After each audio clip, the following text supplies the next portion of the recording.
జనసేన అధినేత పవన్ కళ్యాణ్ త్రిశూల వ్యూహాన్ని సిద్ధం చేశారు. ఏపీలో పార్టీ భవిష్యత్ దిశగా మాస్టర్ ప్లాన్ ప్రకారం ముందుకు వెళ్లాలని డిసైడ్ అయ్యారు.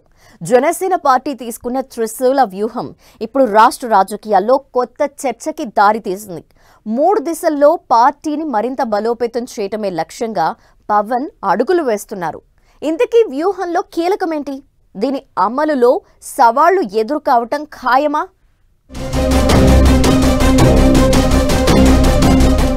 పార్టీ భవిష్యత్ కోసం పవన్ మాస్టర్ ప్లాన్. త్రిశూల వ్యూహం సిద్ధం చేసిన జనసేనాని 3 దిశల్లో పార్టీని స్ట్రాంగ్ చేయాలని నిర్ణయం. త్రిశూల వ్యూహంపై పాలిటిక్స్ లో కొత్త చర్చ. ఏంటి త్రిశూల వ్యూహం? పవన్ టార్గెట్ ఏంటి? జనసేన పార్టీ భవిష్యత్తు దిశలో కీలకమైన అడుగుగా త్రిశూల వ్యూహం పేరుతో పవన్ కళ్యాణ్ మాస్టర్ స్కెచ్ వేశారు. ఇది రాష్ట్ర రాజకీయాల్లో కొత్త చర్చకు దారితీసింది. కూటమిని బలపరుస్తూనే జనసేన పార్టీ బలోపేతానికి ప్రణాళికాబద్ధంగా అడుగులు వేయాలి. దీనికోసం త్రిశూల వ్యూహాన్ని అమలు చేయాలన్నది పవన్ ఆలోచన. పార్టీ విస్తరణకు సంబంధించి పవన్ కీలక నిర్ణయం ప్రకటించారు. ఆపరేషన్ 100కు సిద్ధమయ్యారు. అంటే ప్రతి జనసేన ఎమ్మెల్యేకు కనీసం 5 నియోజకవర్గాల బాధ్యతను అప్పగించేందుకు రెడీ అయ్యారు.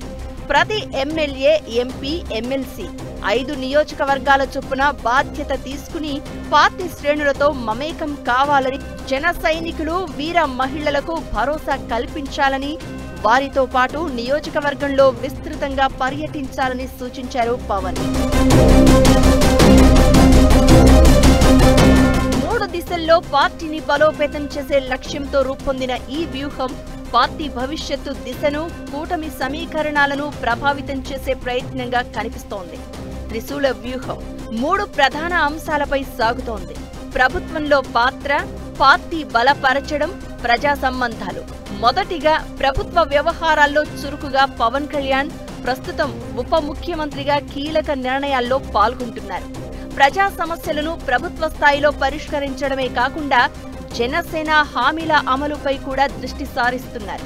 2 పార్టీ బలపరచడం.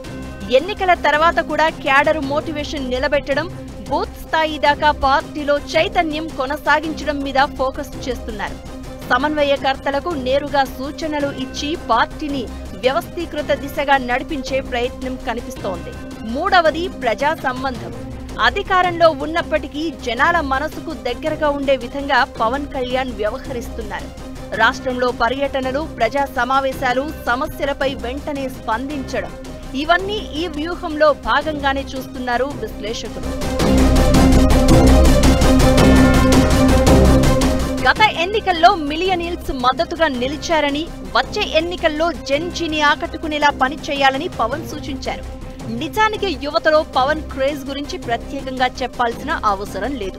జనసేన ఈ గెలుపు వెనుక యూత్ పాత్ర చాలా కీలకం.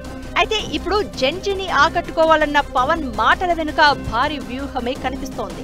1981 నుంచి 1996 మధ్య జన్మించిన వారిని మిలియనీర్స్, 1997 నుంచి 2012 మధ్య జన్మించిన వారిని జెన్జీ అంటారు. గత ఎన్నికల్లో 30 నుంచి 45 ఏళ్ల మధ్య వయసు ఉన్న యువత జనసేనకు అండగా నిలిచారు అన్నది పవన్ నమ్మకం. అదే నిజం కూడా. యువత మద్దతు పొందితే భవిష్యత్తులోనూ బలంగా ఉండొచ్చనే ఆలోచన పవన్ మాటల్లో కనిపిస్తోంది.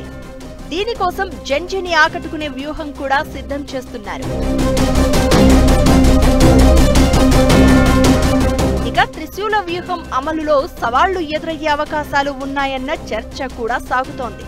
త్రిశూల వ్యూహం సరైన రీతిలో అమలైతే పార్టీ కేవలం కూటమి భాగస్వామిగా కాకుండా భవిష్యత్తులో నిర్ణయాత్మక శక్తిగా మారే అవకాశం ఉందనేది మరికొందరి వాదన.